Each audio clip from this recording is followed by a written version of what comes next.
Hello students, +1 business study की online class में आपका स्वागत है। पार्टनरशिप ऑर्गेनाइजेशन के अंतर्गत आज हम जो टॉपिक डिस्कस करेंगे उसका नाम है टाइप्स ऑफ पार्टनर्स, साझेदारों के प्रकार। पहले हम कर चुके हैं टाइप्स ऑफ पार्टनरशिप, साझेदारी के प्रकार, लेकिन आज हम डिस्कस करेंगे टाइप्स ऑफ पार्टनर्स, साझेदारों के प्रकार। तो साझेदार या पार्टनर जो हैं वो दो प्रकार के होते हैं। एक फुल फ्लेज्ड पार्टनर्स, पूर्ण साझेदार, और दूसरा नॉट फुल फ्लेज्ड पार्टनर्स, अपूर्ण साझेदार। 3 फुल फ्लेज्ड पार्टनर्स वो पार्टनर्स होते हैं जिनका फर्म के साथ सीधा संबंध होता है। ये साझेदार जो है कैपिटल इन्वेस्ट करते हैं फर्म में, और जितना भी प्रॉफिट एंड लॉस होता है उसके हिस्सेदार भी होते हैं, यानी कि वो भी शेयर करते हैं, प्रॉफिट एंड लॉस भी शेयर करते हैं। उनको हम फुल फ्लेज्ड पार्टनर्स कहते हैं। Second, non full fledged partners, अपूर्ण साझेदार। ये वो साझेदार होते हैं जो कि कंपनी में सक्रिय रूप से भाग नहीं लेते, लेकिन किसी विशेष उद्देश्य से फर्म के साथ जुड़े होते हैं। इनके द्वारा फर्म में पूंजी लगाना या फिर लाभ हानि में हिस्सा लेना जरूरी नहीं होता, ले भी सकते हैं और नहीं भी ले सकते हैं। तो इस प्रकार ये नॉट फुल फ्लेज्ड पार्टनर या अपूर्ण साझेदार कहलाते हैं। एक बार फिर से सुन लो, फुल फ्लेज्ड पार्टनर वो पार्टनर होते हैं जो फर्म में एक्टिव रूप से भाग लेते हैं, एक्टिव रहते हैं, सक्रिय रूप से भाग लेते हैं, कैपिटल लगाते हैं, प्रॉफिट एंड लॉस भी शेयर करते हैं।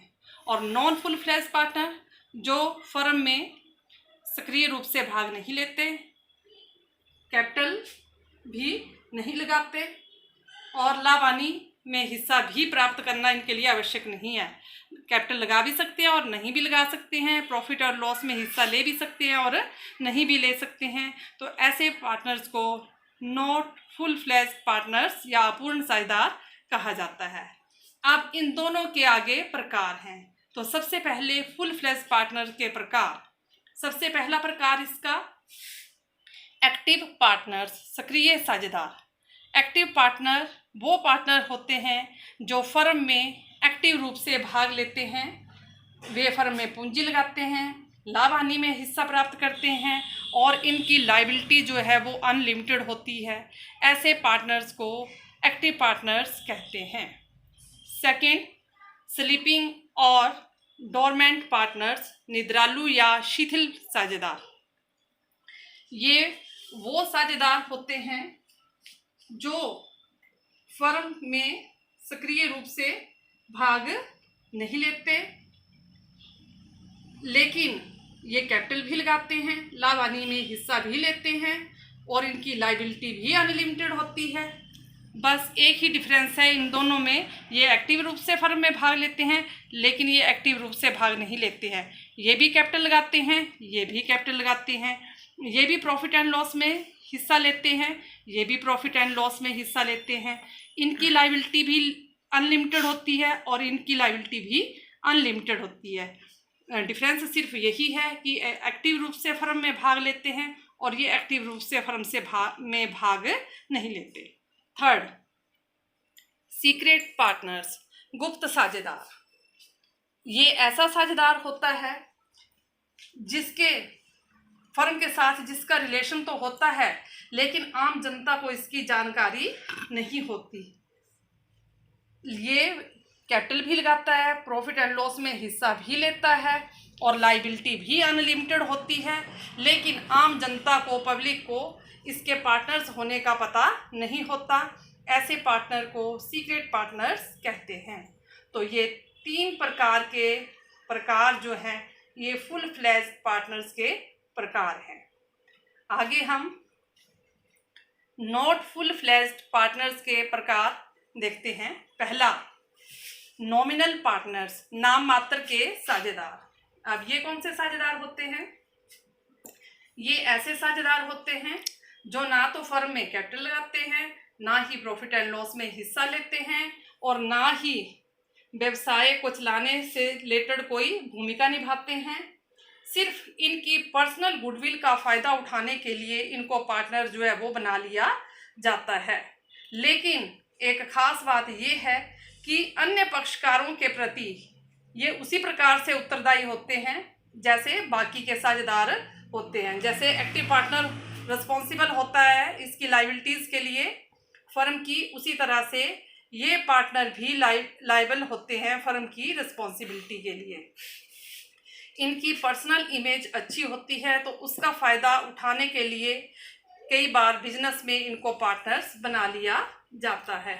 लेकिन कोई ये सोचे कि अगर इनके नाम का फ़ायदा उठाना है और नाम की वजह से ही ये हर चीज़ के लिए रिस्पॉन्सिबल हो जाएंगे बिजनेस की, तो ऐसा व्यक्ति कौन होगा जो ऐसी फर्म का पार्टनर बनना चाहेगा, नॉमिनल पार्टनर बनना चाहेगा।